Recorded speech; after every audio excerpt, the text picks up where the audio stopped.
कामत यांचा थोडक्यात मी आपल्याला परिचय करून देतो. वयाच्या 22व्या वर्षीच त्यांनी आपल्या फॅमिली बिझनेस जो आहे त्या फॅमिली बिझनेसमध्ये पदार्पण केलं. त्यांच्या वडिलांची तर कथा आपल्या सगळ्यांना भारताला माहिती आहे. अशी कथा आहे. इटली, ऑर्किड आणि मी हे त्यांचं खूप फेमस पुस्तक आहे.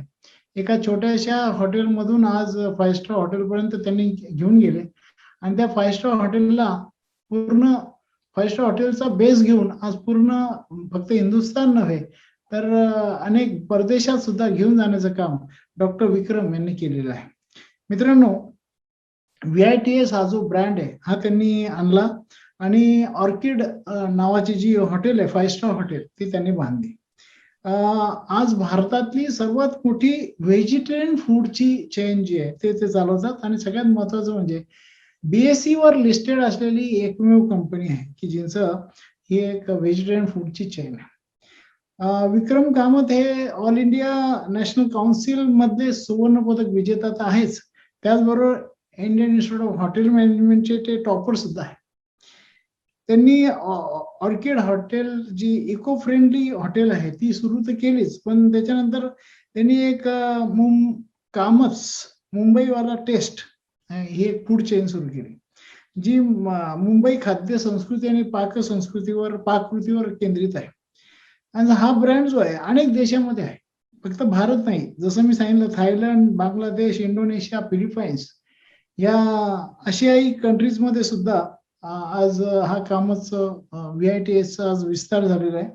जसं मी सांगितलं की ही एक शुद्ध शाकाहारी चेन आहे, आणि खूप आनंद वाटतो की आपण जेव्हा वेगवेगळ्या चेन पाहतो मॅकडोनाल्ड वगैरे तर त्याच्यामध्ये खंत कायम मनात राहते की अरे आपला भारतीय ब्रँड का नाही, पण ती कमी भरून काढली आहे मिस्टर कामत यांनी. कामत यांनी हा इनिशिएटिव्ह म्हणजे अतिशय तरुणपणी घेतला आणि आज तर अजून तर त्यांचं बरंच काही गोष्टी आहेत. आपल्याला सगळ्यांना कल्पना आहे की सध्या हॉटेल इंडस्ट्री ही जी आहे ही या कोरोनामुळे जरा वेगळ्या कालखंडातून जाते, पण अशा वेळेस सुद्धा अनेक अशा काही संधी आपल्याला फक्त एक निगेटिव्ह साईड कदाचित माहिती असेल, परंतु जी पॉझिटिव्ह साईड आहे ती आपण जरा डॉक्टर विक्रम कामत यांच्याकडून समजून घेऊया. काय आहे आणि काय काय संधी नवीन आपल्या उद्योजकांसाठी झालेल्या आहेत, कोणकोणत्या गोष्टी अशा आहे की ज्या तुम्हाला करता येतील आणि ज्याच्यामध्ये खूप चांगलं भवितव्य आहे, त्या गोष्टी आपण आज जाणून घेणार आहोत. तर with that very small introduction, उद्योगवर्धिनीबद्दल आपल्या सगळ्यांना कल्पना आहेच. गेल्या तसं मी स्वतः 36 वर्षापासून आणि उद्योगवर्धिनी 26 वर्षापासून एंटरप्रेन्योरशिप आणि स्किल डेव्हलपमेंट मध्ये काम करते. आज मोर दॅन 60,000 उद्योजकांचं जाळं हे जे आहे ते उद्योगवर्धिनीचं आहे. हे एक नवीन आयाम आम्ही याच्यामध्ये अजून आता ह्या हॉटेल इंडस्ट्रीच्या दृष्टिकोनातून करतो आहोत. तर त्यानिमित्ताने आपण आज गोल्डन एपिसोड जो आपला आहे तर त्या गोल्डन एपिसोड मध्ये मी डॉक्टर कामत, विक्रम कामत यांचं मी हार्दिक स्वागत करतो, मनापासून स्वागत करतो. Thank you sir. आणि मी आता आपल्याला विनंती करतो की बेसिकली आपला हा जो काही उद्योजकीय प्रवास आहे तोही आम्हाला जाणून घ्यायचा आहे की कसं आहे की एक घरात म्हणजे तुम्ही तसे सेकंड जनरेशन एंटरप्रेन्योर आहात, तर एक कशी आणि त्यावेळेला म्हणजे एखाद्या फर्स्ट जनरेशन एंटरप्रेन्योरला सोपं असतं कारण काय स्ट्रगल त्याला करायचा असतो, त्याला पुढे काही टार्गेट नसतात. परंतु सेकंड जनरेशनला कसं आहे की एक ऑलरेडी एक प्लॅटफॉर्म असतो, परंतु पुढे त्याच्याहून मोठे नेण्याचे एक मोठे टार्गेट्स असतात, एक वेगळं प्रेशर असतं, वेगळा नर्वसनेस मी अनेक उद्योजकांमध्ये बघितलेला आहे. तर नॅचरली एक मोठ्या व्यक्तिमत्वाच्या नंतर तुमचं एक स्वतंत्र अस्तित्व निर्माण करायचं आणि तेही एक खूप छान पद्धतीने तुम्ही केलं आहे. तर हा सगळी जी किमया तुम्ही कशी साधली, तुमचा हा उद्योजकीय प्रवास कसा सुरू झाला आणि अगदी तुमच्या शिक्षणापासून या उद्योजकामध्ये ह्या प्रवासाबद्दल तुमचं जरा पहिले ऐकू आणि मग आपण त्याच्या अनुषंगाने काही आपण संवाद साधूया. Yes doctor Vikram. Thank you sir, thank you so much. आणि आधी तर मी आभार मानतो तुम्हाला की तुम्ही मला तुमच्या ह्या हाफ सेंचुरी एपिसोडवर मला I am there on as part of this show, तुमच्या गोल्डन एपिसोडवर. Thank you very much. माझं पूर्ण शिक्षण मुंबईमध्ये झालं. त्याच्यानंतर स्कूलिंग मी कॅथेड्रल जॉन कॉर्नर मध्ये केलं.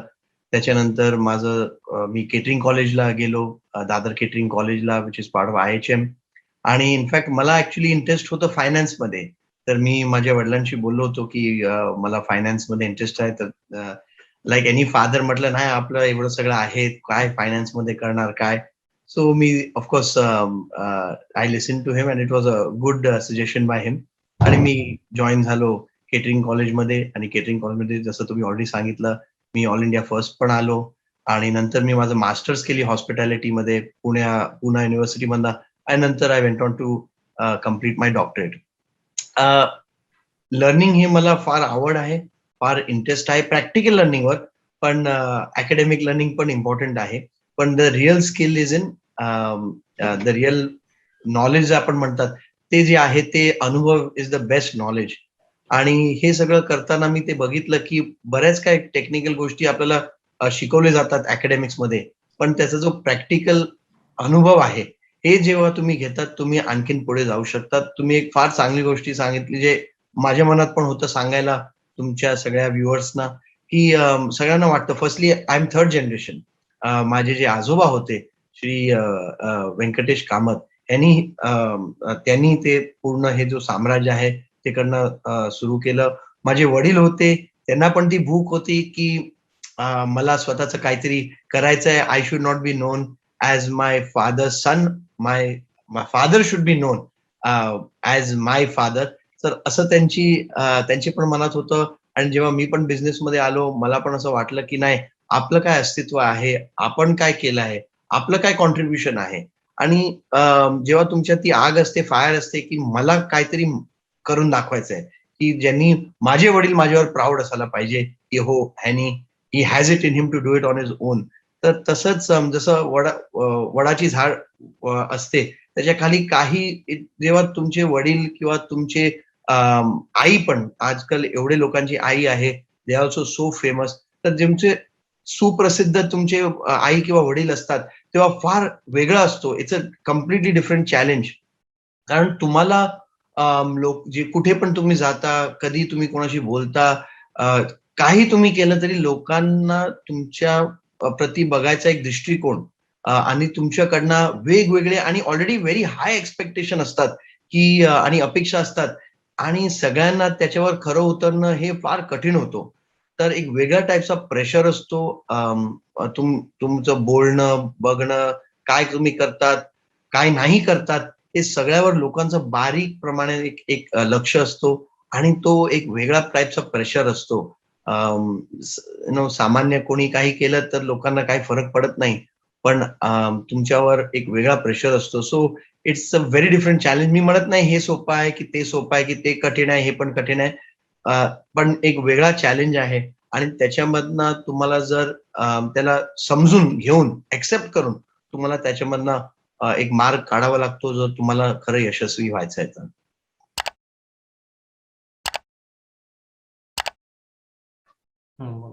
हा बरोबर आहे. अगदी म्हणजे what you sed is very correct and which. आणि तुम्ही तर थर्ड जनरेशन आहात. तर हा एक नक्कीच एक वेगळा प्रेशर असतो. एक म्हणजे मी पाहिलेले अनेक लोकांना पण डेफिनेटली बरेच असे स्टार सुद्धा असतात की जे खूप त्याचं प्लॅटफॉर्म म्हणून यूज करून खूप पुढे घेऊन जातात. असे बऱ्याच स्टोरीज आहेत. त्यापैकी तुमची एक स्टोरी आहे नक्कीच. तर हाऊ डू यू म्हणजे कशा पद्धतीने तुमची एंट्री झाली या बिझनेसमध्ये आणि काय मग नवीन नवीन कल्पना तुम्ही काय काय इम्प्लिमेंट केल्या त्या हो. तो जरा आम्हाला ऐकायला आवडेल. शुअर. तर मी जसं मी म्हटलं मला आवडतं काही ना काहीतरी इनोव्हेशन पण करत राहायला. आणि जेव्हा मी जॉइन झालो, मी आधी 1.5 वर्ष सावंतवाडी कोकणात होतो. आणि तिकडचे पूर्ण प्रोजेक्ट्स मला दिले होते. तिकडे आमचे 3-4 प्रोजेक्ट तेव्हा जस्ट चालू होणार होते वेगवेगळ्या ठिकाणी. आणि मी तिकडे राहून ते सगळं कंप्लीट करून मी मुंबईला आलो. सो तेव्हा जेव्हा मी एकटा होतो, it was a completely different challenge. एकतर आज माझं जर मराठी एवढं चांगलं आहे तर तिकडे प्रत्यक्ष राहून, नाही तर आधी मी कॉन्व्हेंट स्कूलला शिकून माझं मराठी एकदम कच्चं होतं. म्हणजे लोकांना वाटायचं की मी फॉरेनर आहे. असं एवढं कच्चं मराठी होतं. पण तिकडे जाऊन जेव्हा तुम्ही पाण्यात असतात, तुम्हाला तर स्विमिंग नाही करावंच लागेल जर तुम्हाला सर्व्हाइव्ह व्हायचं तर. तर तिकडे मी माझी मराठी इम्प्रूव्ह केली. आणि त्याच्यानंतर बरंच काही तिकडे शिकलो. प्रोजेक्टवर शिकलो.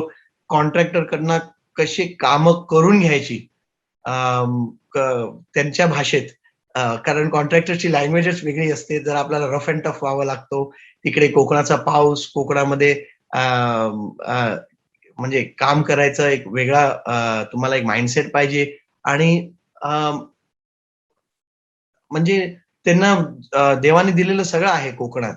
सो त्याच्या निमित्त ऑलरेडी एक रिलॅक्स मोडमध्ये असतात.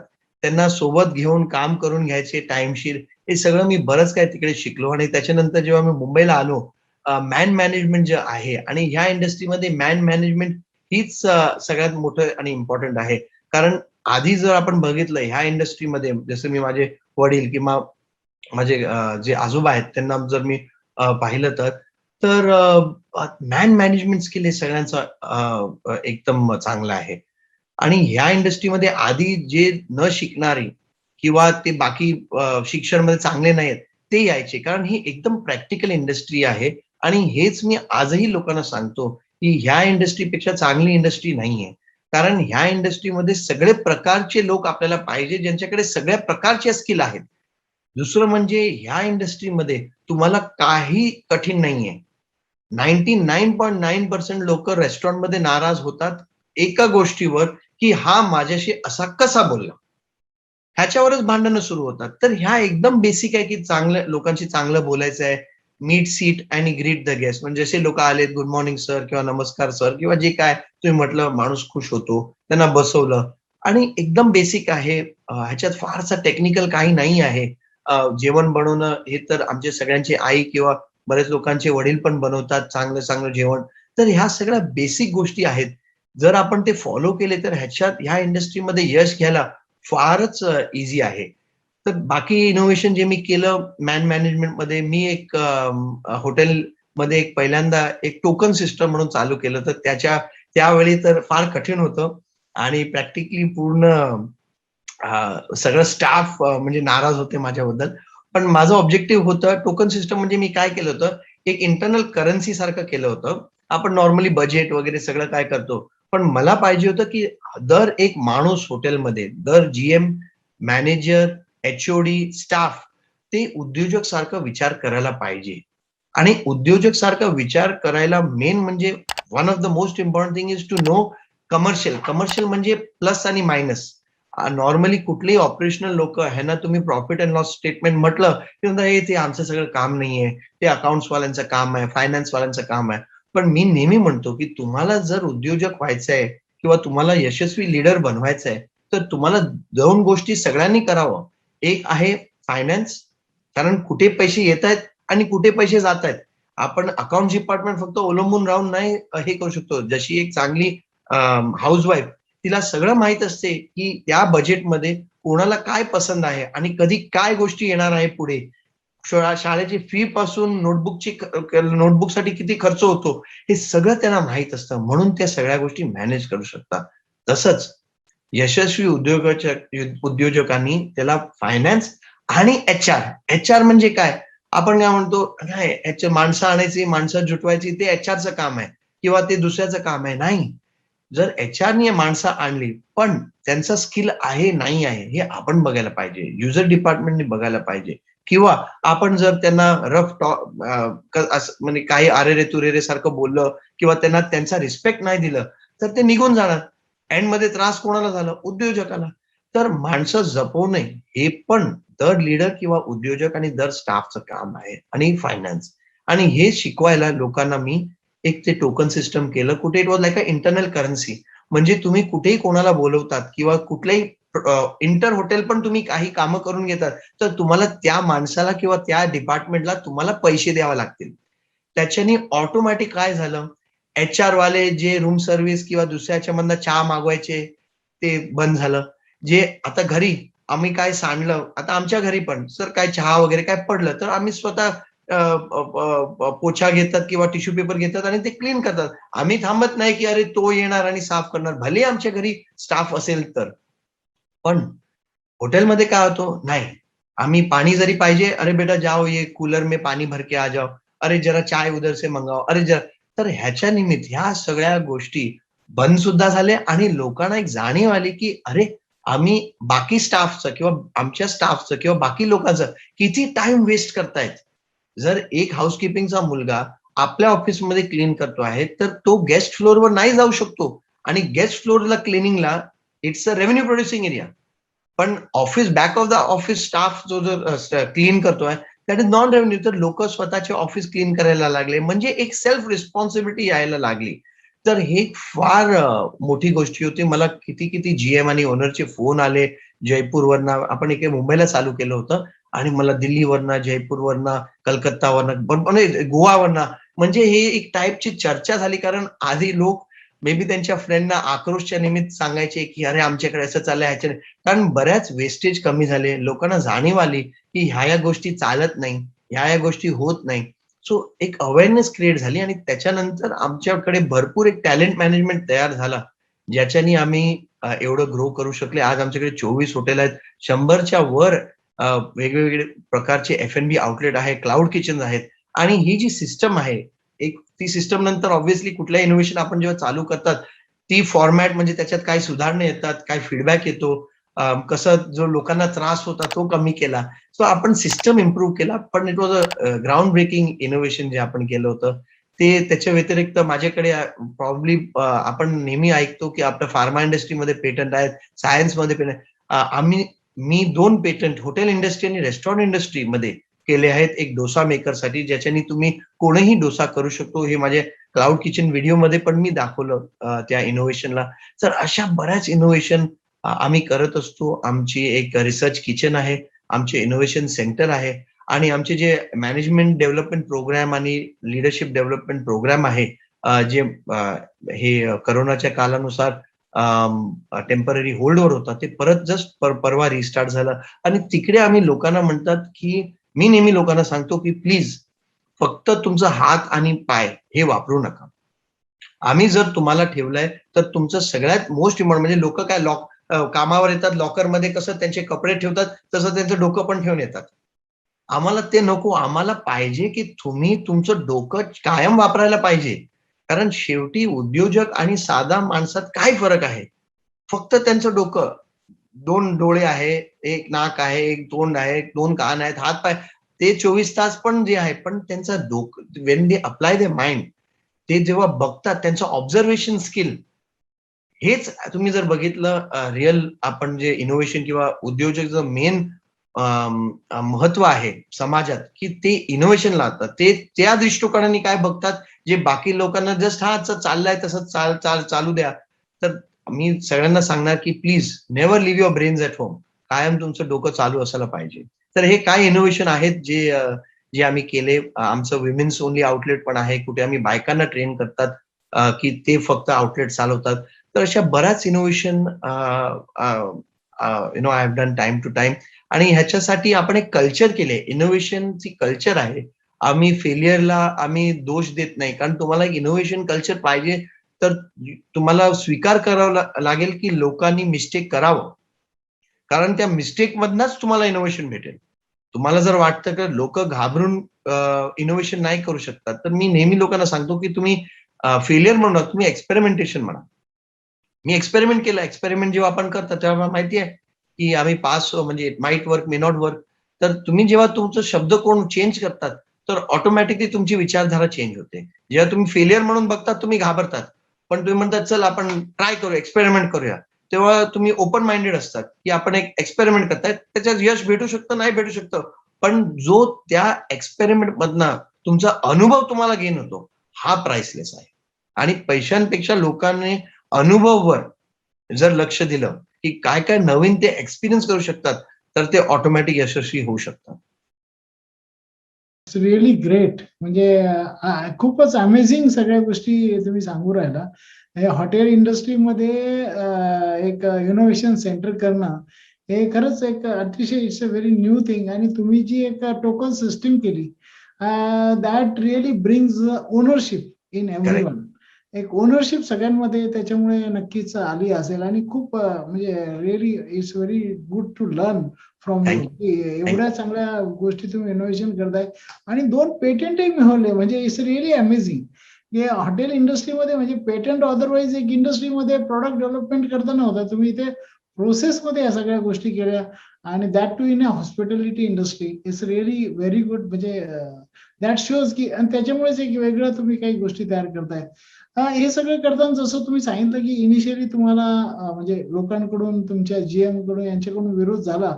हो पण हाऊ डू यू मॅनेज दिस? म्हणजे दिट इज एक कल्चरल चेंज असतो हा थोडासा. हो तर तो कसा मॅनेज केला तुम्ही? म्हणजे definitely you must have faced some problems, काही हो अशा हो. गोष्टी झाल्या असतील, तर कसं ते मॅनेज केलं त्या सगळ्या गोष्टी? So, जेव्हा तुम्ही यंग असतात तेव्हा ऑलरेडी लोकांना वाटतात की तुम्ही मूर्ख आहेत.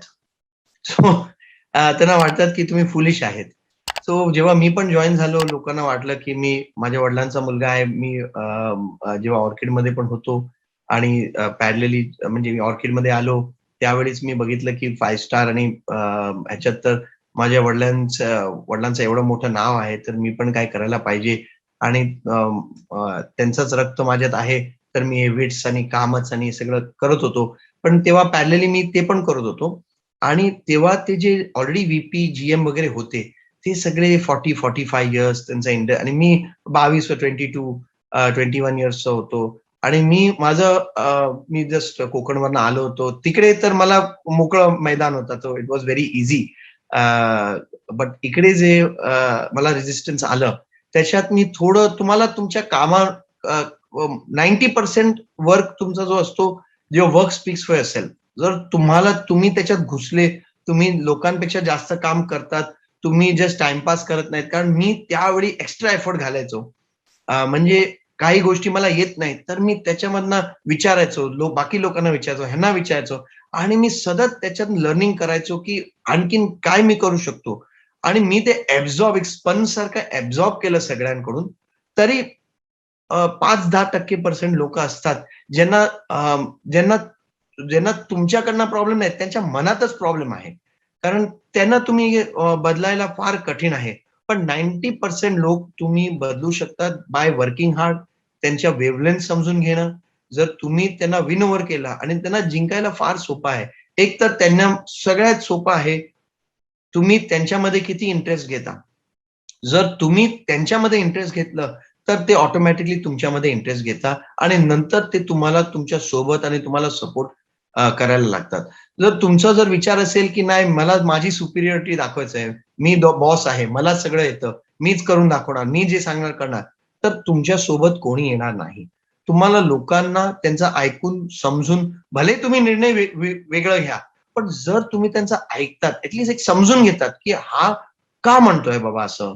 ह्याचा काय अनुभव आहे? तुम्हाला काय वाटतं? ह्या अशा सिंपल गोष्टींनी तुम्हाला काय वाटलं किती लोकांना मी जिंकून घेतलंय. कारण जेव्हा तुम्ही त्यांचा पॉइंट ऑफ व्ह्यू घेतात, त्यांना वाटतं की नाही साहेब आमचं ऐकतात तरी. आणि जेव्हा त्यांचा अनुभव तुम्हाला येतो, इट ग्रोज ओव्हर टाईम. त्याचं एक काहीतरी कळालं, ह्याचं काहीतरी कळालं. नंतर तुम्हाला 2 वेगळे पॉइंट ऑफ व्ह्यू भेटतात. त्याच्यात तुम्ही तुमचा एक्सपिरियन्स पण घालतात. असं करून मी लोकांना जिंकून घेतलं आणि 6 महिन्यानंतर एव्हरीबडी वॉज ऑन बोर्ड. नंतर फार सोपं झालं. पण आधीचे 6 महिने कठीण होतं. कारण एक तर मी नवीन होतो सिस्टममध्ये. लोकांना माहीत नव्हतं, की मी कसा ऑपरेट करतो. माझे काय रूल्स, सिस्टम, काम करण्याची पद्धत काय आहे. तर त्यांना मला समजवायला आणि मला त्यांना समजायला वेळ लागली. नंतर त्याच्यामधनं मी माझी छोटी टीम तयार केली. ज्यांना वाटलं, की माझं ट्युनिंग चांगलं जमतो. जे पुढे जाऊ शकतात. ज्यांचं जे माझं विजन समजून त्याला पुढे घेऊन जाऊ शकतात. असं करत मी टीम निर्माण केली. मी लोकांना जसं म्हटलं कॉन्फिडन्स त्यांचा जिंकलं. त्यांना पण वाटलं हो, ह्यांच्याबरोबर आपण काम करून आपण पुढे जाऊ शकतो. साहेबांना समजवतो, आमचं ओपिनियन घेतात, आमचा विचार घेतात आणि त्याच्यानंतर ते जिंकत गेले आणि काम चांगलं झालं and then sky was the limit.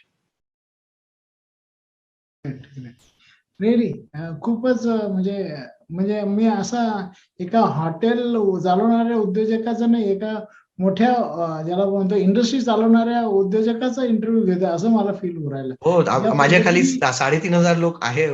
We employ more than 3,500 people. नाही रिअली म्हणजे पण the way you are doing it म्हणजे शेवटी जे आहे ना व्यवस्थापन आणि एक जे चांगली गोष्ट मला जी आपल्यामध्ये दिसली ती म्हणजे एम्पथी. तो स्किल असल्याशिवाय हे जमू शकत नाही. आणि हो. म्हणजे if you know the pains of others then you can make your new world. Really Correct. You are doing that way only. एक माझा आता मी जे प्रश्न विचारतोय त्याच्यामध्ये बरेचसे श्रोत्यांकडून सुद्धा प्रश्न येत आहेत, ते मी Okay. आपल्याला कलेक्टिव्हली काही गोष्टी विचारतोय. Sure. एक असा प्रश्न आहे की आता ही हॉटेल इंडस्ट्रीमध्ये एक खूप मोठा जो प्रॉब्लेम असतो किंवा खूप मोठा प्रश्न असतो तो म्हणजे क्वालिटी मॅनेजमेंट असतो, नाही का. क्वालिटी मॅनेजमेंट आणि when you are doing a chain of hotels, chain जेव्हा करताय ते क्वालिटी मॅनेजमेंट हा, आणि विथ रिस्पेक्ट टू पर्स्पेक्टिव्ह म्हणजे आपला इंडियन फूड, व्हेजिटेरियन फूड मध्ये तर खूप कॉम्प्लेक्सिटीज असतात, नाही का. हो. जसं आपला मॅकडोनाल्ड वगैरे ते काय सिम्पलच्या गोष्टी आहेत, परंतु आपल्या याच्यामध्ये खूप कॉम्प्लेक्सिटीज असतात. अशा याच्यात क्वालिटी मॅनेजमेंट तुम्ही कसं केलं, म्हणजे how do you manage that, ते एसओपीज किंवा कशा पद्धतीने सगळ्या गोष्टी केल्या, ते जरा श्रोत्यांना ऐकायचं आहे. शुअर. सो ह्याच्यात दोन दोन गोष्टी आहेत. एक तर फूड इंडस्ट्रीमध्ये जर तुम्ही विचार केला, कुठल्याही बिझनेसमध्ये जर तुमचा रॉ मटेरियल स्टँडर्डाइज आहे, तरच तुम्हाला firstly end product, raw material plus process, हे तुमचं जर स्टँडर्ड असेल तरच तुम्हाला एंडमध्ये रिझल्ट सेम भेटेल. अनफॉर्च्युनेटली आमच्या इंडस्ट्रीमध्ये, हॉस्पिटॅलिटी, फूड इंडस्ट्री किंवा हॉस्पिटॅलिटी इंडस्ट्रीमध्ये ह्या दोघी गोष्टी स्टँडर्ड नाही आहेत. जर तुम्ही बघितलं तर तुम्ही चहामध्ये तुम्ही गाईचं दूध वापरता, म्हैसचं दूध वापरता, की म्हशीचं दूध वापरता, किंवा तुम्ही टेट्रापॅकचं दूध वापरता, ह्याच्यात भरपूर फरक येतो चहाच्या टेस्टमध्ये.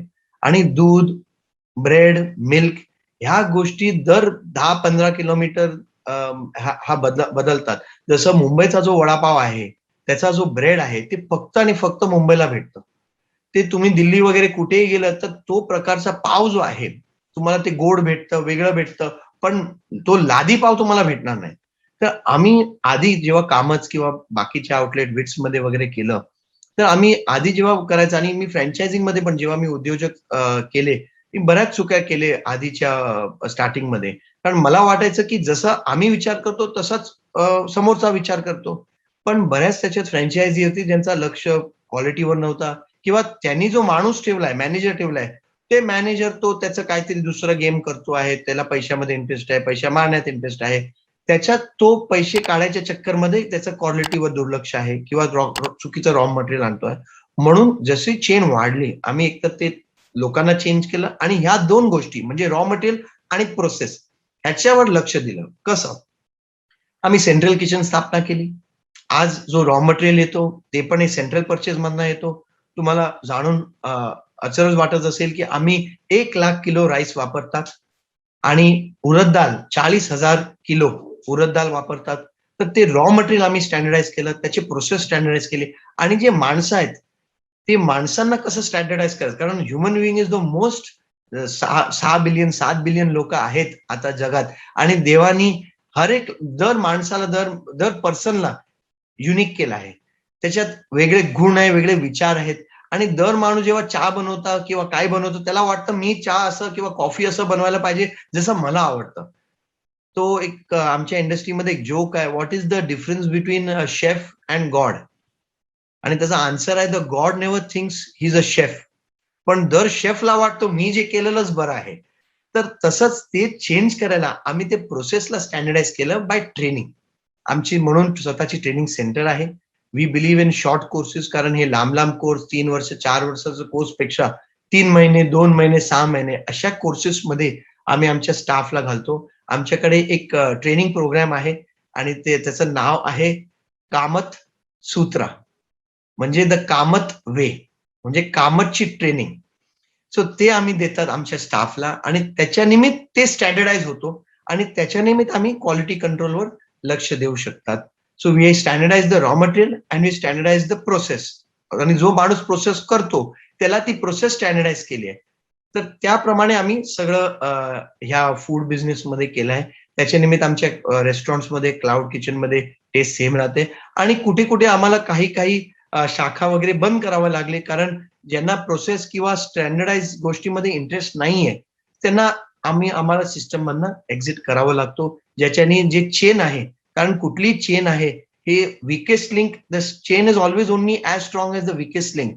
तर अशा ज्या कडी, त्या साखळीमध्ये ज्या कडी वीक आहे, त्यांना थोडं थोडं करून आपल्याला स्ट्रेंथन करावं लागतं. ग्रेट. खूपच छान आहे. म्हणजे हे सगळं एक एक छोट्या गोष्टीकडे तुमचं लक्ष, आणि ही जी स्टँडर्डायझेशन केलंय तुम्ही, परचेस ऑफ रॉ मटेरियल आणि सगळं process central kitchen, it's really very nice concept, आणि त्याच्यामुळेच या सगळ्या गोष्टी घडतायत.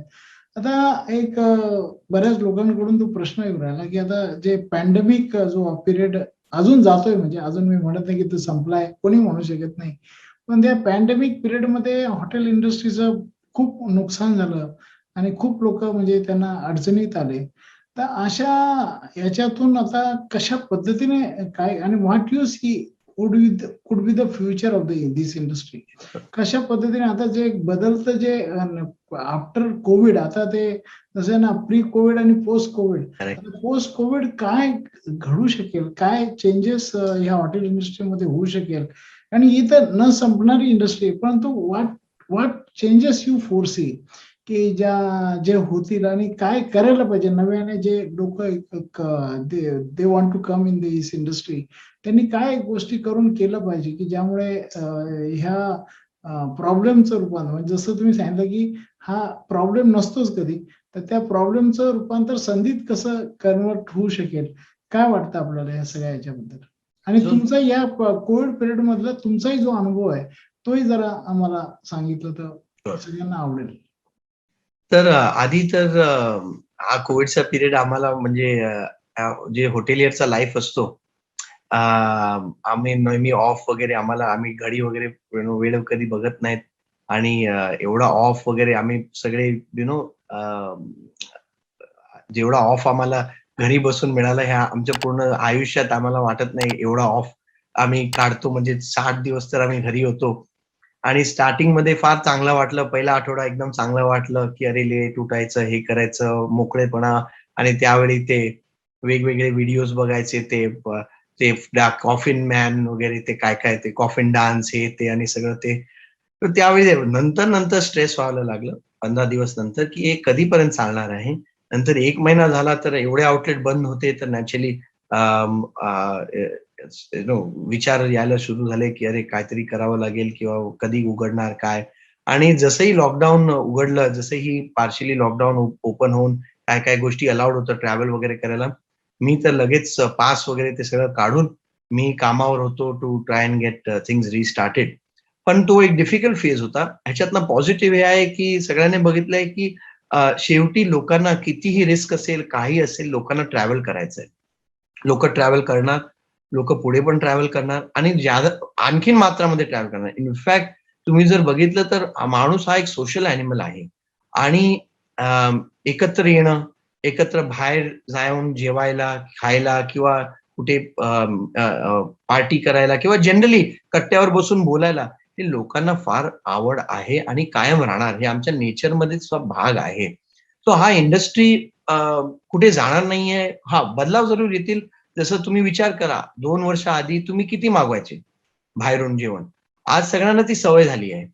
आज लोकांना ती पण सवय झाली आहे, की ठीक आहे, मला कुक नको, मला मेड नको. मी हे करू शकतो, सबस्क्रिप्शन घेऊ शकतो, मंथली मील घेऊ शकतो, डिलिव्हरी किचनमधनं रेग्युलर मागवू शकतो. तर ह्या गोष्टी, जे क्लाउड किचन आहे, हे कॉन्सेप्ट तर फार म्हणजे प्रचंड ग्रो करणार आहे. आज जर आपण ग्लोबल एव्हरेज बघितलं, तर अजूनही इंडियामध्ये फक्त ऑन एव्हरेज 4 ते 6 वेळा लोकं मागवतात घरी, आणि परदेशात ते 20 ते 25 वेळा मागवतात घरी. सो जर आपण भारतात पण बघितलं, हे 4च्या एव्हरेजमध्ये पण जर तुम्हीच विचार करा, की आधी तुम्ही किती मागवायचे आणि आता किती मागवतात. सो त्याच स्पीडनी ह्या गोष्टी चेंज होतील, आणि जो क्लाउड किचन कॉन्सेप्ट आहे, हे ग्रोथ होणार आहे. सगळ्यात मोठं, किती होम शेफ तयार होतील, जे घरगुती पदार्थ लोकांना देतील. कारण आज डिलिव्हरी जो आहे, कुठल्याही प्रकारचा, आज मी माझ्या आईच्या घरी जेव्हा आम्ही काय चांगलं बनवलं आहे, किंवा त्यांच्या घरी त्यांना आम्हाला काय पाठवायचंय, तर लगेच ते इन्स्टंट 1 हॉवर डिलिव्हरी जे असतात, हे वी फास्ट बोला, किंवा काही कंपनी आहेत, त्याच्यावर आपण ₹50-60 देऊन लगेच तो सोडून येतो. तर डिलिव्हरी हा जो प्रकार आहे, कुठल्याही प्रकारचा, जेवणचं म्हणा, किंवा इन्स्टंट डिलिव्हरी, किंवा कुरिअर, पेपर काही सायनिंगसाठी पण घरी कधी पाठवायचे आहेत कोणानी, तर आज ही डिलिव्हरी फार सोपं गोष्ट झाली आहे. तर डिलिव्हरी हा कॉन्सेप्ट आणखीन वाढेल. हा फार आणखीन मोठं होणार आहे. आणि ह्याच्यात ज्याला फूड इंडस्ट्रीमध्ये इंटरेस्ट आहे आणि ह्याच्यात खर्च पण कमी आहे सेटअप करायला. जेव्हा तुम्ही एक रेस्टॉरंट करता तर तुम्हाला 50 लाख, 1 करोड रुपये पाहिजे एक हाय एंड रेस्टॉरंट करायला. छोट्या रेस्टॉरंटला पण जर तुम्ही गेले तर तुम्हाला बाकी खर्च आहे, इतर खर्च आहे. पण क्लाउड किचनमध्ये तुम्ही जे अनयुटिलाइज रिअल इस्टेट आहे त्याला कॅप्चर करून तुम्ही कमी रेंटलमध्ये, कमी खर्चामध्ये विदाउट, मी म्हणत नाही की बाकी क्लाउड किचन सारखे तुम्ही हायजीन वगैरेवर कॉम्प्रोमाइज करा. पण येस, तुमचे रेंटल तुम्ही फर्स्ट फ्लोअरवर एक्झाम्पल तुम्ही खोलू शकता किंवा तुम्ही सेकंड फ्लोअरवर पण खोलू शकता. अनयुज जो रिअल इस्टेट आहे त्याला कॅप्चर करून ही इंडस्ट्री फार प्रचंड मार्गाने ग्रो होणार आहे. अगदी अगदी बरोबर आहे. आणि आम्ही सुद्धा आता याच्यावर आमचे बरेचसे वेगवेगळे ट्रेनिंग प्रोग्राम आहेत. त्याच्यामध्ये क्लाउड किचनचं सुद्धा ट्रेनिंग आम्ही आता लवकरच सुरू करतोय, की ज्याच्यात ऑफकोर्स तुमचं गायडन्स, तुमची हेल्प लागेल. आणि बरेच जण असे इंटरेस्टेड बी असतात की एक फ्रँचायझी घेऊन वगैरे करावं. तर आपली एक फ्रँचायझी सिस्टीम काय आहे, कशा पद्धतीने आपले फ्रँचायझी लोक होऊ शकतील, हा एक प्रश्न आहे लोकांचा. तर आम्ही आधी जेव्हा फ्रँचाइज द्यायचो आमचा जो उद्देश होता की आपण उद्योजक तयार व्हावं ह्या इंडस्ट्रीसाठी, तर आम्ही बरेच त्याच्यात आमची फ्रँचाइज आता आम्ही सिस्टम पण चेंज केली. आधी आम्ही फ्रँचाइज देऊन त्यांच्या जागे ट्रेनिंग द्यायचे. आता आम्ही ते सगळं आमच्या ह्या जे काय मी अनुभव सांगितले की काय काय चुक्या केली त्याच्यानंतर आम्ही आता इन्सिस्ट करतो की फ्रँचायझीने आमच्याकडे येऊन ट्रेनिंग घ्यावं आणि 15 दिवस 1 महिन्याच्या आमच्या आउटलेटमध्ये आणि आमच्या हॉटेल ट्रेनिंग सेंटर कुठे आहे तिकडे त्यांनी ते ट्रेनिंग करावं, जे कोण ते बिझनेस सांभाळणार आहे. कारण तुम्ही जेव्हा एवढे इन्व्हेस्ट करतात ह्या बिझनेसमध्ये तर तुम्हाला त्याची जाणीवच नसेल तर तुमचा मॅनेजर तुमचा फायदा घेतो. कारण तुमच्या मॅनेजरला कळतं की तुम्हाला तर काही माहिती नाही. त्याचा तो फायदा घेऊन तुमचं नुकसान करतो. सो अंडरस्टँडिंग ह्या बिझनेस बद्दल तुमचं 100% पाहिजे, तरच तुम्ही चांगलं त्याच्यात यश घेऊ शकता. दुसरं जे प्रोसिजर आहे ते मे बी मी डिटेलमध्ये किंवा बेसिक सांगू शकतो की तुम्ही एक एन्क्वायरी घालू शकता किंवा आमच्या वेबसाईटवर एक्झॅक्टली त्याचं प्रोसेस जी आहे ते तुम्ही बघू शकता. पण आधी तुम्ही ते बघा की तुम्ही टाइम देऊ शकता का? किंवा आमच्याकडे आता ती पण आपण लॉन्च केलंय, कारण बरेच उद्योजक आहे त्यांना पॅरललमध्ये करायचं आहे. आणि फूड बिझनेस हा कॉम्प्लिकेटेड आहे कारण माणसं शेवटी लोकांना भेटायला जरी आम्ही प्रोव्हाइड केले पण मॅन मॅनेजमेंट सगळ्यांचं चांगलं नसतो. त्यांना या धंदा त्यांना माहिती आहे चांगला आहे, पण त्यांचा मॅन मॅनेजमेंट नसतो किंवा त्यांच्याकडे तेवढा वेळ नाहीये ह्याच्यात घालायला. तर त्या केसमध्ये आम्ही एक नवीन फॉर्मॅट तयार केला आहे, वी ऑपरेट फॉर यू. आम्ही तुमचा आउटलेट तुमच्यासाठी चालून देतात. आमचा मॅनेजर, आमचा स्टाफ सगळं देऊन तुम्हाला फक्त त्याच्यात इन्व्हेस्टमेंट किंवा तुमची काही रिकामी जागा आहे, ते रिकामी जागा तुम्ही कॉन्ट्रीब्युट करा आणि आम्ही ते तुमच्या ह्याच्यासाठी either in a kind of a JV format किंवा in a format of a आम्ही तुमच्यासाठी ऑपरेट करू. आम्ही तो पण केलाय कारण शेवटी ह्या बिझनेसमध्ये शिकायला किंवा करायला सोपं एकदम आहे, पण तेवढा वेळ पाहिजे. कारण हे टाइम बेस्ड इंडस्ट्री आहे. तुम्ही जेव्हा काउंटर किंवा तुमच्या स्टाफ सोबत असतात तेव्हा तुम्हाला त्यांच्याबद्दल जास्त इझी त्यांच्या प्रोडक्टिव्हिटी तुम्ही करू शकता. आणि फूड बिझनेस ह्याच्यात एक मी नेहमीच फ्रँचायझीना सांगतो की तुम्हाला तुमचा लक्ष पाहिजे. का पाहिजे? कारण हा बिझनेस सोपा आहे, पण ह्याच्यात दर एक गोष्टी ह्याचा व्हॅल्यू आहे. तुमचे काजू पण जे तुम्ही वापरतात किंवा बाकी गोष्टी, इतर गोष्टी तुम्ही वापरतात, बटर वापरतात, घी वापरतात. जर तुमच्या स्टाफनी ते घरी घेऊन गेला किंवा कुठे बाहेर बाहेर विकलं तरी तुमचं नुकसान आहे. पण मोठ्या स्टील इंडस्ट्री किंवा गाडीच्या मॅन्युफॅक्चरिंगमध्ये माणूस गाडी किंवा दरवाजा किंवा स्टीलचे जे सरी आहेत ते तो घरी नाही घेऊन जाऊ शकतो. पण फूड इंडस्ट्रीमध्ये दर एक गोष्टी ह्याची व्हॅल्यू आहे आणि तो घरी जरी घेऊन गेला तर तुमचा कॉस्टिंग किंवा तुमचा नुकसान होतो. तर तुमचा लक्ष असायला पाहिजे. आता या अनुषंगानेच एक पुढचा असा प्रश्न आलाय की कारण की बरेच हॉटेलियर सुद्धा जॉईन झालेले आहेत. तर त्यांचा असा प्रश्न आहे की आता जो सध्या समस्या आहे हॉटेलियर्सना, की एकतर तो स्टाफ मिळणे आणि तो शेफ मिळणे आणि मग त्यांना परत ते टिकवणे. तर तुम्ही बऱ्याचशा गोष्टीचं आधीच उत्तर दिलं आहे, परंतु या नवीन जे हॉटेलवाले आहेत त्यांना काय काय सांगाल आपण की ज्यामुळे ते स्टाफ मिळू शकेल आणि ते टिकून राहतील, ते शेफ टिकून राहतील. या संदर्भात तुमचं काय, जरा आपण काही टिप्स तुम्ही दिला तर. बघा, आपल्याला वेळेनुसार आमची मानसिकता बदलावी लागेल. जेव्हा माझे आजोबा चालवायचे मी बघितलंय आणि ते म्हणजे प्रेमाने आता पॉलिटिकली करेक्ट व्हायला ठीक आहे. पण त्यावेळी ठीक होतं तुमच्या स्टाफला तुम्ही म्हणजे मारायचं म्हणजे असं कधीतरी एक लाफा असं दिला. मी बघितलंय कधी माझ्या आजोबाच्या वेळी तेव्हा रेस्टॉरंटला ते कारण गावाची पोरं होती. ते पण आजोबा म्हणून त्यांना ट्रीट करायचे. एक वडिलांनी आम्हाला मारलं म्हणून तेव्हा ते स्टाफ मला आठवण आहे ते स्टाफ पण आउटलेटच्या आत झोपायचे. जेव्हा सत्कार वगैरे मध्ये जेव्हा हे संपलं शिफ्ट वगैरे संपली रात्री 11 नंतर सगळं क्लिनिंग विनिंग झाल्यानंतर ते तिकडेच खाली आज तुम्हाला स्टाफला वेगळी रूम द्यावी लागते. त्या आउटलेटमध्ये तर ते नाही झोपणार. तर अशा गोष्टी तुम्हाला वेळेनुसार तुम्हाला चेंज व्हावा लागतो. तर कधी-कधी असं कधी-कधी आपल्याला वाटतं, की अरे ते आधी कारण बऱ्याच म्हणजे मी आता हॉटेलियरला मी काहीच म्हणजे त्यांना जास्त आईना दाखवला आय डोंट नो बट कधी-कधी असतं, की आम्हाला प्रोफेशनलाइज व्हावं लागतो. बरेच हॉटेलियर आहेत मी बघितले, त्यांना तो स्टाफ नको जो लीव्ह मागतो. त्यांना तो स्टाफ नको जे गावी जातात किंवा वीकली ऑफ मागतात. आजच्या हे का आहे, की ह्या एम-एन-सी चेनमध्ये लोकं काम करायला तयार आहेत. पण आमच्या उडुपी चेनमध्ये किंवा बाकी चेनमध्ये लोकांना काम करायला नवीन मुलं तयार नाहीयेत. कारण सगळ्या मुलांना किंवा आजच्या तरुणांना किंवा कोणालाही आपल्याला पण वाटेल, की आमची मुलं चांगल्याकडे किंवा कुठे त्यांना सेल्फ रिस्पेक्ट आहे, तिकडे काम करायला पाहिजे. तर आम्ही जर आमच्या स्टाफला बघा ते चांगले युनिफॉर्म देतात. किंवा तो आज एक माणूस इटालियन कॉफी बनवणार, पण एक फिल्टर कॉफी नाही बनवणार. का? कारण इटालियन कॉफी बनवायला त्यांनी सोपं केलं एक व्हाईट कॉलर जॉब सारखं केलं आहे.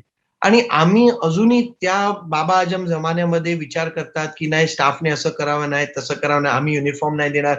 ते कुठल्या-कुठल्या उडुपी रेस्टॉरंटमध्ये तो अजूनही हाल्फ पॅन्टमध्ये फिरतो आहे. तर अशा सगळ्या गोष्टी आपण आपल्या जर इंट्रोस्पेक्शन केलं म्हणजे मी विपासना वगैरे केलं आहे. मी विपासना फॉलो पण करतो. तर बऱ्याच वेळी आपल्याला इंट्रोस्पेक्शन करावा लागतो, की आपण काय चेंज करू शकता आपल्या आत आणि जेव्हा आपण आपल्या आतल्या गोष्टी आणि आपले विचार करून ते चेंज करतात, तेव्हा ऑटोमॅटिकली समोरचा माणूस किंवा समोरच्या गोष्टी जे घडतायत ते चेंज होतात. तर ह्या गोष्टीवर आपण जर लक्ष दिलं, की कुठे आम्ही आमच्या स्टाफला एक रिस्पेक्ट, एक डिग्निटी ऑफ लेबर, एक ह्युमॅनिटेरियन अँगलनी आपण जर त्यांना अपलिफ्ट केलं, तर ते स्टाफ नक्कीच टिकतील. आज आमच्याकडे एवढे हजारो लोकं आहेत. पण तुम्हाला त्यांचे स्टाफ रूम, त्यांचं चांगलं बाथरूम आधी आम्ही बघतो, की स्टाफची फॅसिलिटी बरोबर आहे की नाही? कारण आज जसं ते म्हटलं, की स्टाफ हो, हाच सगळ्यात मोठा मुद्दा आहे. तर अशा मोठ्या मुद्द्यावर तुमचं लक्ष आहे की नाही? तुम्ही त्यांना ती चांगली ट्रीटमेंट देताय, चांगली ती फॅसिलिटी देताय की नाही? जर ते खुश असतील, जर त्यांना सुविधा आणि सेफ्टी, कम्फर्ट असतील, तरच ते तुमचं आणि तुमच्या आउटलेटचं किंवा तुमच्या इन्व्हेस्टमेंटचं किंवा तुमच्या कस्टमरचं चांगलं ते काळजी घेऊ शकणार. नाहीतर तुम्ही कायम त्रासात राहणार, की माझ्याकडे माणसं नाहीत, माणसं नाहीत. कारण तुम्ही त्यांची काळजी घेत नाहीये. Great, great. लोकांमध्ये इंटरेस्ट ठेवला पाहिजे. त्यांच्या गोष्टी नीट जाणून घेतल्या तर आपणही म्हणजे once you understand them, then they will understand you. हो. राइट. आणि खूप क्लीन छान. वॉशरूम हे आमच्या हायवेवर क्लीन वॉशरूम फक्त आमच्या गेस्टसाठी नाही, पण आम्ही ते पण बघतात, की आमच्या स्टाफची सुविधा चांगली आहे की नाही. त्यांना राहायची व्यवस्था, त्यांना हे कुठे-कुठे आमचे आउटलेट एवढे गरमीच्या निमित्त एवढे गरम होतात लाइक औरंगाबाद वगैरे, तर तिकडे त्यांना ते मेटॅलिक शीट किंवा असं फॅसिलिटी द्यायचं ज्याच्याने थंड राहावं. कारण एवढ्या गरमी म्हणजे माणसाला जर झोपच नीट नाही आली, तर तो सकाळी काय उठणार आहे तो कामाला जायला. तर ह्या जास्त म्हणजे जास्त खर्चाचं किंवा पण कोणी विचार नाही आपण कधी-कधी राहून जातं किंवा आधीपासून त्या गोष्टी चालतायत, तसंच चालतात. तर ते चालतायत म्हणून ते चालले आहेत आणि त्याच्या निमित्त आपलं नुकसान होतो.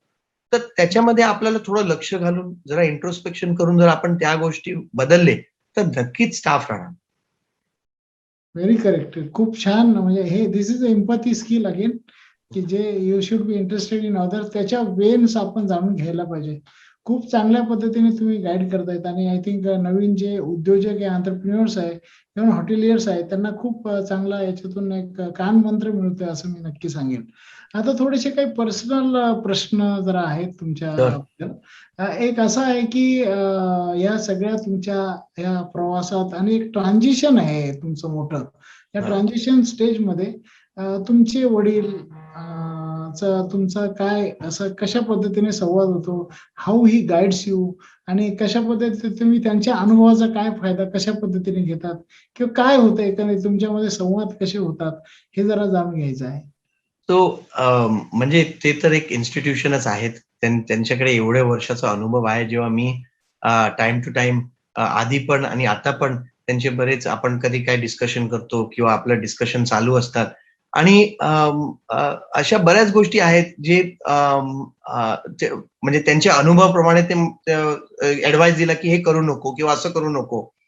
आणि जेव्हा आपण आपल्या जसं म्हणून म्हटलं की आपल्याकडे जेव्हा अनुभव नसतो, तेव्हा आपल्याला वाटतं नाही की माझंच बरोबर आहे. तर त्या अनुभवाच्या नंतर मी त्यांना सांगतो की हे तुमचं बरोबर होतं आणि काही-काही गोष्टी अशा पण होतात की यू नो की मी त्याच्यातलं माझं काहीतरी येतो. पण इट्स अ लर्निंग एक्सपिरियन्स आणि त्यांचा बराच अनुभव मी घेऊन किंवा सजेशन घेऊन किंवा समजून घेतो की काय जर नाही म्हणतायत किंवा म्हणतायत असं वेगळ्या प्रमाणाने कर, का म्हणतायत? आणि त्याच्यामधनं पण शिकायला भेटतं. तर ते माझ्यासाठी एक रोल मॉडेल आहे. एवढ्या सगळ्या गोष्टी म्हणजे मी तुम्हाला इनोव्हेशन सांगितले, तसेच त्यांच्या वेळी ज्या इनोव्हेशन त्यांच्या अनुभवाप्रमाणे केले right from designing a plate, जे चटणी प्लेट आणि म्हणतात म्हणजे एका प्लेटमध्ये जे आज आपण टेकन फॉर ग्रांटेड करतात, ते साधा प्लेटमध्ये तुम्हाला तो सांबार, चटणी हे ते कारण जसं मी म्हटलं त्यांचा ऑब्झर्वेशन होता एक दिवशी की एवढे वाट्या होतायत ते चटणी, सांबार आणि नॅचरली ते सगळं धुवावं लागतं. तर मी म्हटलं एकाच प्लेटमध्ये जर असे बोल असतील, कारण त्यांच्या त्या जपानचा अनुभव, बाकी परदेशातला अनुभव, कुठे-कुठे रेस्टॉरंट सेटअप केलं, कुठे त्यांच्याकडे माणसं कमी असतात जपान वगैरेमध्ये. तर त्याच्यामधनं काही ते इनोव्हेशन घालून हे केलं. तर आम्ही एक दुसऱ्यांची आपल्या चर्चा आणि डिस्कशन चालू असतात आणि I always grow as a person with his experience.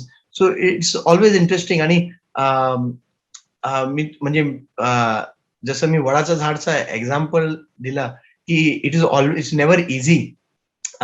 कारण तुम्ही ज्या छावमध्ये असतात, तर नॅचरली तुम्ही जेव्हा तुमचं स्वतःचं पण काही करतात आणि त्याच्यामधनं बाहेर येतात, तर तुमची पण ग्रोथ जास्त होते आणि लोकांना वाटतं, की अरे तुम्ही सेकंड जनरेशन, थर्ड जनरेशन आहेत, तर तुम्हाला फार सोपं आहे. तुम्हाला तर फार तुम्हाला एक ऑलरेडी एक प्लॅटफॉर्म मिळाला आहे.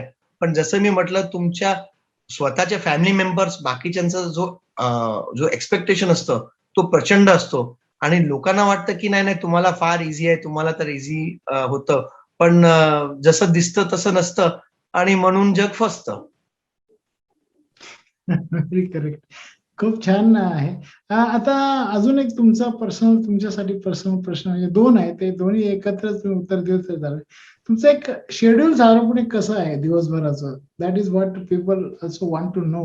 How do you manage your time? म्हणजे सकाळी उठल्यापासून रात्री झोपेपर्यंत काय-काय तुम्ही करतात? हा एक लोकांचा प्रश्न आहे. दुसरा असा आहे की what are your future plans? म्हणजे काय आहे आता आम्ही आता मी सुद्धा एक जवळपास 18-20 कंट्रीजना व्हिजिट करून आलो.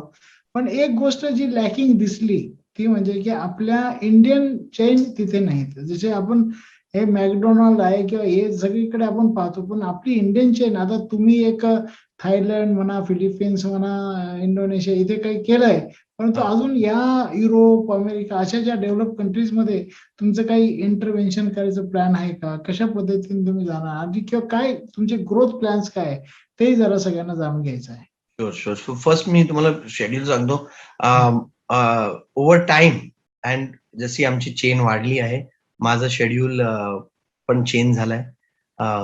90% जो माझा टाईम आता जातो ते जातं मेनली आता माझ्याकडे चांगली टीम आहे. माझ्याकडे वेगवेगळे माझी जी टीम आहे, मी त्यांना स्टेक देऊन त्यांना पण माझी जी टीम आहे, त्यांना पण ओनर केलं आहे बिझनेसमध्ये. माझी मॅनेजिंग एक पार्टनर आहे, जो डे टू डे हॉटेल बघतो, चंद्रकांत शेट्टी. माझे इतर आहेत कोरियन चँडी वगैरे. तर अशी एक टीम निर्माण केली, जे डे टू डे बिझनेस ते सांभाळतात आणि माझं जो पूर्ण लक्ष आहे, ते बेसिकली मी घालतो फ्युचर बिझनेसवर.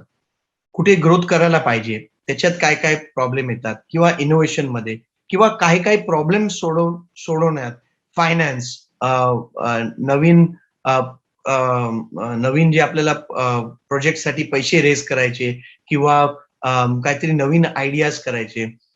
जसं आम्ही एक व्हेरी इनोव्हेटिव्ह स्कीम काढलं होतं. मी टीमला सांगितलं की आपण काय करूया, लोकांना आज घरी जेवण पाहिजे, तर आपण एक मंथली मील स्कीम केलं आहे. कुठे तुम्ही क्लाउड किचन मधनं 30 दिवसाचं जेवण, म्हणजे 300 रुपयाचं जेवण तुम्हाला साधारण 110-120 रुपये भेटेल, आणि ते तुम्ही प्री परचेस करा, आणि जेव्हा तुम्हाला पाहिजे तुम्ही घरी मागवा. आणि आमच्या मल्टी ब्रँड क्लाउड किचन मध्ये वेगवेगळ्या ब्रँड असल्यानिमित्त तुम्हाला तो कंटाळा कधी येणार नाही, कारण आमचे 7 क्विझिन आहे. Right from South Indian, Indian, biryani, Mughlai आणि चायनीज, सगळं काय आहे. तर त्याच्यात तुम्ही काही मागू शकतात, आणि तुम्हाला तो जो नॉर्मल एक टिफिन सिस्टम असतो त्याच्यात तुम्हाला कंटाळा येतो, कारण 7-10 दिवसानंतर परत परत तेच जेवण येतं. ह्याच्यात तुम्हाला काय पाहिजे, तुम्ही आमच्या ऍपच्या थ्रू तुम्ही ते मागवू शकतात. तर अशा काय इनोव्हेशन किंवा टीमला प्रोत्साहन करून की आपण आणखीन काय विचार करू त्याच्यात. आणि दुसरं माझं so 30% I would say nearly 50% माझा टाइम जातो त्याच्यात, आणि 30 to 40% माझा टाइम जातो तो आहे रिव्ह्यूइंग मध्ये. कारण लोक बऱ्याच वेळी असं करतात की ते जे काम आहे ते त्यांच्या काम सोडून, म्हणजे लोकांना डेलिगेट नाही करतात, ते ऍब्डिकेट करतात की मी हे काम तुला दिलं आहे ना, तर आता त्याच्यात ते लक्ष सोडून देतात. तसं करायचं नाही.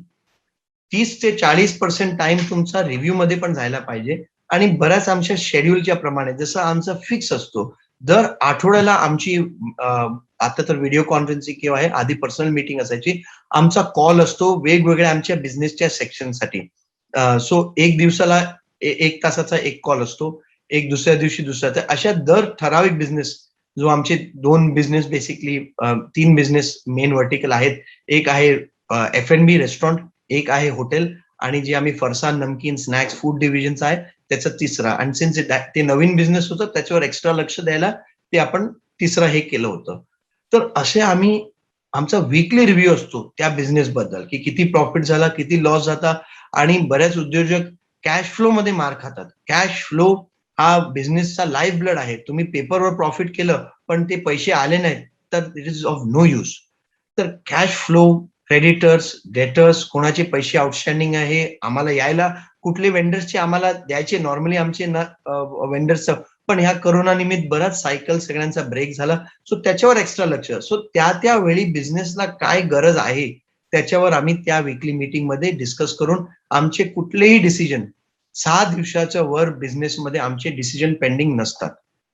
आणि हे पॉसिबल आहे कारण आमचा वीकली मीटिंग असतो दर 52 वीक्स मध्ये आमच्याकडे. आणि जर तुम्ही तसं बघितलं तर 365 दिवस मध्ये फक्त 52 डेज आम्हाला भेटतोय. आणि 52 डेज काही झालं तरी, म्हणजे मी सुट्टी म्हणजे काय काम सुट्टीवर आहे तरी होतं, मी कुठे जगात असेल तरी होतं, त्या फिक्स टाइमला आमची मीटिंग असते. तर सगळ्यांना माहिती आहे की त्यावेळी काय काय त्यांना प्रेझेंट करायचंय, काय काय करायचंय, आणि त्याच्या निमित्त आमचा पण फॉलोअप होतो आणि कामं होतात. कारण बिझनेसमध्ये एक्झिक्युशन इज एव्हरीथिंग. तुमच्याकडे चांगली आयडियाज असतील पण तुम्ही त्याला एक्झिक्यूट नाही करू शकतात, किंवा टीमला कुठे अडचण येत आहेत ते तुम्ही त्यांना सॉल्व्ह करून नाही देऊ शकतात, तर त्यांचं पण काम स्टक होतो. तर ते अनब्लॉक करून त्यांना द्यायचं, तो आपला काम आहे. सो माझं शेड्यूल जे आहे goes in meeting people, in finding out new business, finding out solution, आणि रिव्ह्यू मध्ये. फ्युचर प्लॅन्स होता. आणि फ्युचर प्लॅन जे आहेत, जसं तुम्ही म्हटलं, आम्ही आता परत आमचे जे थायलंडमध्ये युनिट्स आहे, बाकी परदेशात युनिट्स आहे, आता लॉकडाऊन तिकडे पण सगळं लॉकडाऊन चालू आहे. 3-4 वर्ष फार चांगला बिझनेस होता. हे लास्ट 1.5 वर्ष 2 वर्ष तर ऑफकोर्स सगळे जगभर हा प्रॉब्लेम आहे. पण फ्युचरमध्ये जे हे बिझनेस आहे आम्ही कंटिन्यू ग्रोथ करणार आहे. आमच्या क्लाउड किचन बिझनेसला आणखीन मोठं करणार आहे. बरेच काय हॉटेल्स आम्ही ऍड करतात. आता आम्ही दमनमध्ये आणखीन एक beautiful 70 room hotel opposite the sea चालू केलं, आणि ते पूर्ण पॅक आहे पूर्णपणे. कारण दमन, सिल्वासा वगैरे पूर्ण चालू आहे. आमच्या सिल्वासा हॉटेल पण आम्ही स्केल अप करतो आहे, nearly it will scale up to more than 150 rooms.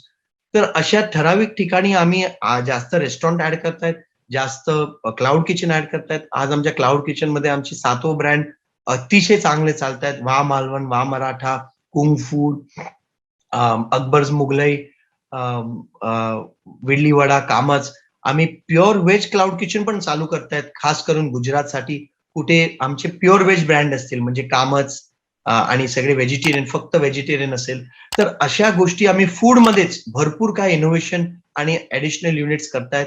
आमचं ट्रेनिंग सेंटर आम्ही मोठं करतायत. आताच माझं कोणाशी बोलणं चालू होतं की कसे आम्ही ह्या एका वर्षात आम्ही लोकांना स्किलिंग अपस्किलिंग करून एम्प्लॉयबल करू शकतात, फक्त कामच किंवा विट्ससाठी नाही, पण पूर्ण इंडस्ट्रीसाठी. तर अशा काही कोर्सेस आम्ही करतायत, कुठे लोक अपस्किल करू शकतात त्यांना, आणि ते सर्टिफिकेट ते कुठे वापरू शकतात त्यांना जॉबसाठी, त्यांना पण सोपं होईल. तर अशा गोष्टी आम्ही पूर्ण लक्ष करतायत, ज्याच्याने हा पूर्ण स्केलअप आणि स्किलअप हे दोघं आपलं होणार. खूपच छान. I think it was really very great evening to spend with you. आणि खूप आय थिंक आम्हाला सुद्धा आणि जे एवढे श्रोते त्यांना खूप नॉलेज याच्यातून मिळालेलं आहे आणि खूप मोटिवेशन सुद्धा मिळालेलं आहे. थँक्यू. फक्त जाता आता तुम्ही तसे बरेच गोष्टी सांगितलेल्या आहे, पण जाता आता या तरुण उद्योजकांना की जो या लाईन मध्ये येऊ इच्छिणाऱ्यांना आणि जे एक्झिस्टिंग आहे त्यांना तुम्ही काय संदेश द्याल, आणि एकंदरीत उद्योजक बनू इच्छिणाऱ्यांना तुम्ही काय संदेश द्याल? तसं तुम्ही जे केलंय तोच एक मोठा संदेश आहे, पण तरी in one line or in few words how can you give some message? मी सांगणार, बी परसिस्टंट. उद्योजक, काही लोकांना यश, आम्ही उद्योजक जर तुम्हाला व्हायचं आहे तर बी परसिस्टंट, हार मानू नका. बऱ्याच वेळी असं होतं, आज तुम्ही जर आमच्या इंडस्ट्रीमध्ये बघितलं तर जे माझे वडील तर आहेत सगळ्यांना हे, पण ते पण ऑर्किड प्रसिद्ध व्हायला त्यांचे ते ऑर्किड तर फक्त एकच माइलस्टोन ऍक्च्युली त्यांच्या एवढ्या मोठ्या जर्नीमध्ये, एवढ्या प्रवासात. जर तुम्ही बघितलं, मी त्यांचा मुलगा म्हणून बाकी जण जे त्यांच्या जवळ आहे बघितलं की ती मेहनत लागली त्याला. तर ते बोलतात की overnight success only takes 20 years. जेव्हा आपण बघतात की अरे ते एकदमच चांगलं चाललंय हे, पण त्याच्या पाठीची मेहनत असते. तर तुम्ही पण मेहनत करा, परसिस्टंट राहा. जर तुम्ही परसिस्टंट असेल तर तुम्हाला नक्कीच यश भेटेल. कारण जेव्हा तुम्ही परसिस्टंट असतात तेव्हा द लक, आणि जे आपण लक म्हणतात ते लक काही नसतं, ती तुमची मेहनत असते. एडिसनला पण 1000 वेळा करावं लागलं मेहनत एक लाईट बल्बची आविष्कार करायला, पण त्यांनी सोडलं नाही. त्यांनी एक फार चांगली गोष्टी म्हणाली होती एडिसनने, की त्याचा विजन होता की एक दिवस मी electricity, one day I will make electricity so cheap only the rich will afford candles. आणि आज जर तुम्ही बघितलं तर सगळ्या होम स्टोअर मध्ये जे मोमबत्ती आहे, ते हे फॅन्सी स्टोअर मध्ये मोमबत्तीला 150, 200 रुपये, 250 रुपये, आणि लोक एकमेकांना scented candle, fragrance candle gift देत आहेत. का? कारण आज वीज म्हणजे लाईट एवढं कॉमन झालंय की कॅन्डल हे प्रीमियम झालंय. तर असंच तुम्ही मेहनत करा, तुम्हाला यश नक्कीच भेटेल. डिमॉरलाइज व्हावू नका. असंच तुम्ही जसे प्रोग्राम आहेत ते बघत राहा. असे तुम्ही लोकांमध्ये जुटून राहा जे उद्योजक स्वतः आहेत. कारण एक उद्योजकच दुसऱ्या उद्योजकचा जो पेन आहे तो समजू शकतो, तुम्हाला गायडन्स देऊ शकतो, तुम्हाला परत मोटिवेशन, प्रोत्साहित करू शकतो.